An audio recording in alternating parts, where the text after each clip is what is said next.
Assalamualaikum warahmatullahi wabarakatuh. Mari bersama-sama belajar tentang pertumbuhan dan perkembangbiakan tumbuhan. Pertumbuhan dan perkembangbiakan tumbuhan penting sekali untuk memenuhi kebutuhan manusia dan juga hewan. Yuk kita lihat pertumbuhan-tumbuhan berikut ini.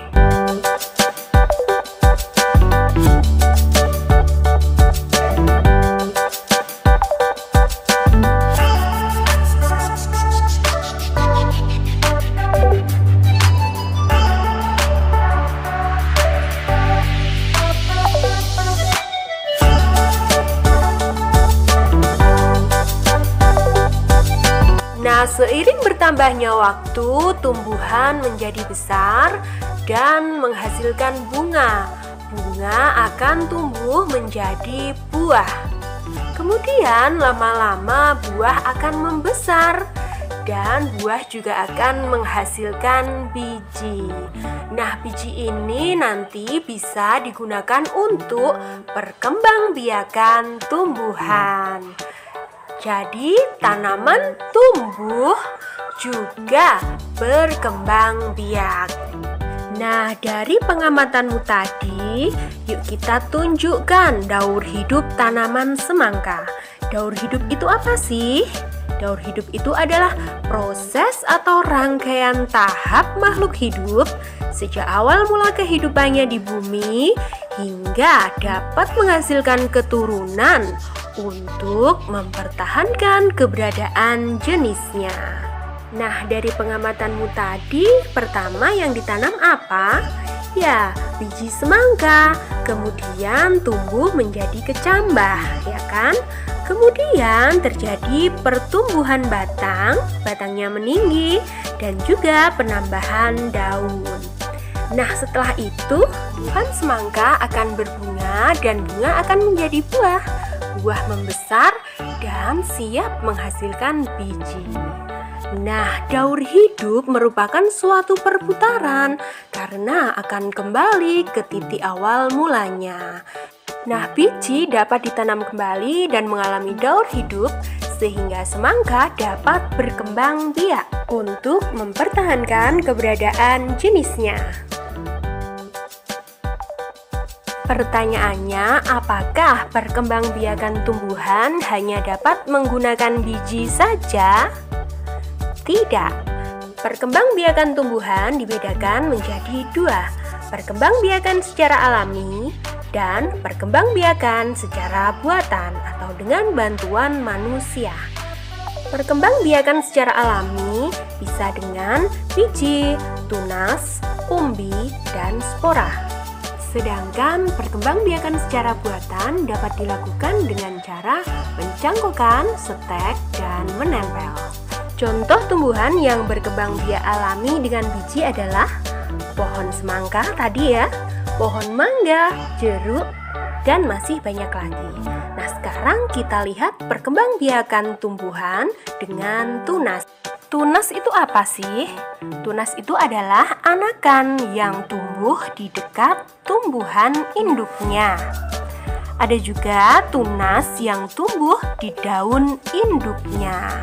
Contoh tumbuhan yang berkembang biak dengan tunas yaitu tanaman cocor bebek, pohon pisang, dan juga pohon bambu.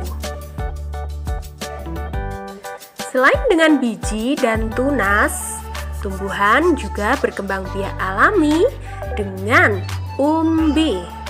Ada 3 jenis umbi, yaitu umbi batang, umbi akar, dan juga umbi lapis. Contoh tanaman yang berkembang biak dengan umbi batang yaitu umbi jalar dan juga kentang. Tanaman yang berkembang biak dengan umbi akar contohnya adalah singkong dan wortel. Dan tanaman yang berkembang biak dengan umbi lapis contohnya adalah bawang dan juga bunga bakung atau bunga lili anak-anak. Nah, kita lihat contoh umbi batang pada ubi jalar dan juga kentang. Nah, jika kita tempatkan pada tempat yang lembab atau langsung kita tanam pada tanah, nah, umbi ini akan mengeluarkan tunas-tunas baru anak-anak di seluruh permukaan umbinya dan akan menjadi tumbuhan baru. Jadi umbi juga bisa digunakan sebagai cara perkembangbiakan tumbuhan. Jalar dan kentang mengapa termasuk ke dalam umbi batang? Ya, batang pada tanaman ubi jalar dan juga kentang termodifikasi oleh alam. Terjadi perubahan dari bentuk semula yang digunakan sebagai tempat cadangan makanan. Jadi batangnya mengalami penggembungan, berubah bentuk, yaitu menjadi umbi batang.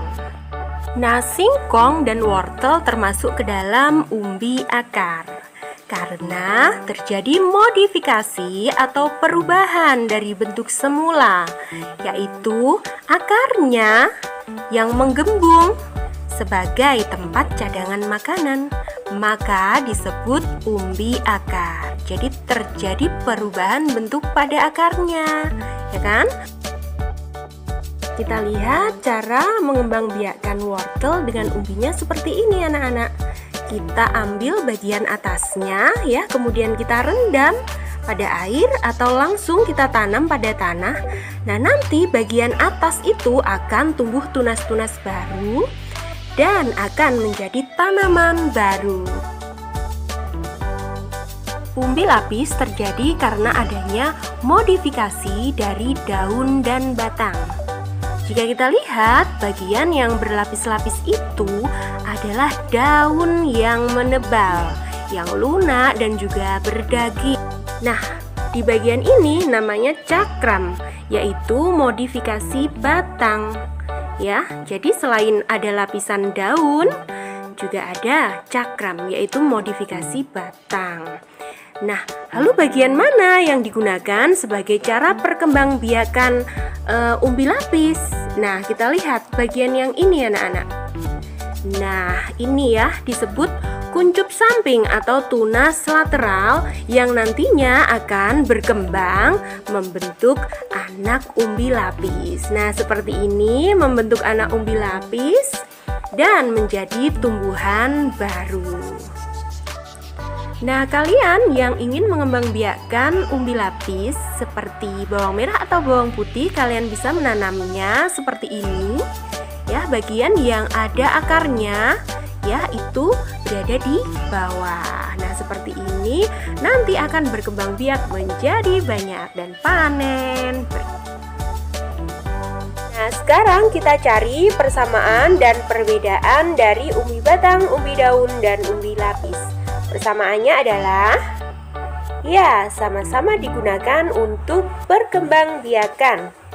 Kemudian sama-sama terdapat di dalam tanah dan sebagai tempat cadangan makanan. Lalu, apa saja perbedaan dari umbi batang, umbi akar, dan umbi lapis? Ya, umbi batang terbentuk dari modifikasi batang. Jadi batangnya membesar. Kalau umbi akar terbentuk dari modifikasi akar. Sedangkan umbi lapis terbentuk dari modifikasi daun dan juga batang. Perbedaan yang lainnya adalah umbi batang memiliki mata tunas, sedangkan umbi akar tidak memiliki mata tunas. Dan umbi lapis tersusun dari daun yang berlapis-lapis. Perbedaan yang lainnya, umbi batang dan umbi akar, cadangan makanannya sebagian besar mengandung karbohidrat dan air. Sedangkan umbi lapis, cadangan makanannya sebagian besar mengandung air. Perkembangbiakan secara alami tidak hanya menggunakan biji, tunas, dan umbi, kita juga bisa menggunakan spora.